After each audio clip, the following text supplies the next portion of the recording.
maxaa dunida ka dhici doona bay dhahdeen hadday carabi midowdo hadda muslimka oo dhan maaha waa inta carabta ah waxay dhahdeen hadday carabi midowdo maxaa soo bixi lahaa waxay dhahdeen 8 qodob soo socda iman lahaa hadday carabi midowdo الناتج القومي GDP انك wax soo saarka wadanku wuxuu noqon doonaa 5 trillion 990 billion dollar buu noqon doonaa yani intaajkooda maxalliga wax soo saarka marka carab la isku daro wuxuu noqonayaa xawaalay 6 trillion oo dhow sanadkiiba wuxuu ba ka badnaan doona qurubay leeyihiin Mareykan iyo China iyo Itixaad Yurubi marka wadanka afraad ee dunida ugu dhaqaalaha weyn bay noqon doonaan dhulka ay degayeen intay leegtahay hadday isku darsadaan bay dhaayeen carabta sheegata 13 milyan iyo 500 oo kun oo kiiloomitir murabbac bay leeyihiin dhul ah sukaanta degani waa imse dadkoodu waa 385 milyan wadanka saddexaad ee dunida ay noqonayaan China iyo India ugu carab ka badanaysa marka la isku daro wadanka saddexaad ee dunida ay noqonayaan ciidankoodu intuu leekaanayaa bay yidhaahdeen ciidanka carabeed bay yidhaahdeen waxay imika haystaan haddii la isku daro 4 milyan oo askari 9,000 oo diyaaradood oo dagaal 4,000 oo diyaaradood oo helicopter ah 19,000 oo dabaabadood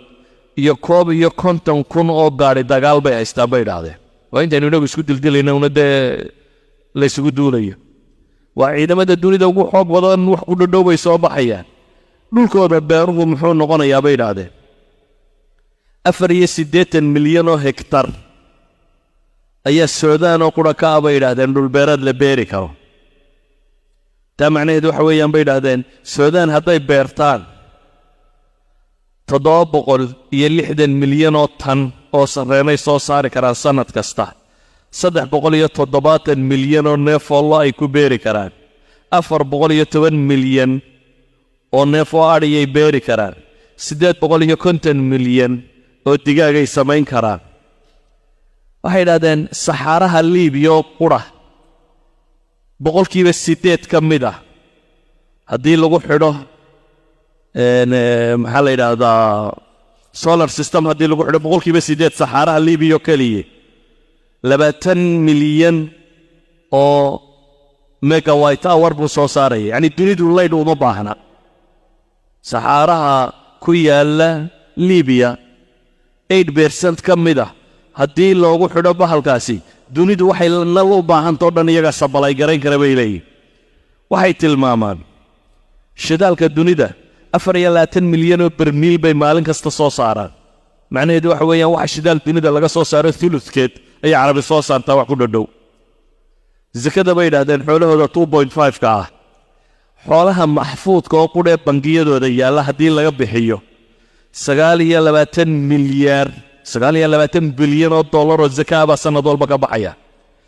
iyagu dee zakada cidda la siinaya ma yaqaaniin xaggii dhismaha ula kaceen waxay yidhaahdeen haddii dhismo lagu dhiso sanad kasta waxay dhisi karaan bay yidhaahdaan 25 magaalo oo min 1 milyan oo qof ku nooshahay oo 10 dhakhtar oo midkiiba uu qaadi karo 550 sariirood oo leh 20 iskuul oo iskuul kasta uu dhigan karo 3,000 oo arday oo leh 3 madaar oo 10 milyan oo qof sanadkii ka soo degi karto oo leh 7 jaamacadood oo jaamacad kasta 25,000 oo qof dhigan karto yani xoog carabeed waa ka waa carab qurayn ka warramayna muslimka ma warramayno 68 dawladood oo muslimiin jira 50 ka mid ah ku jira waladii maalinta dhaway jiraysay taawun islaamiga ka mid ah masaaxada dhulku almost wala 160 milyan oo kiiloomitir murabbac marka la isku daro muslimiinta idan ay haleeshuwa xooggeena inaynu sida awrta aakhira aragna maahay waxaynu u baahnaa inaynu umadeena xooggeeda tusno intay dunida joogaan haddaanay ninna u baahnayn caalam islaami nuclear power wuu haystaa oo aqoon-yahan wuu haystaa oo dhalin wuu haystaa oo dhaqaale wuu haystaa oo dhul wuu haystaa oo xoolo wuu haystaa oo wax bini'aadam uga baahan yahay dunida ku nooli ma jiro aadanaha kale wuxuu soo dhan wuu ka maarmi karaa haddii caqli uu yimaado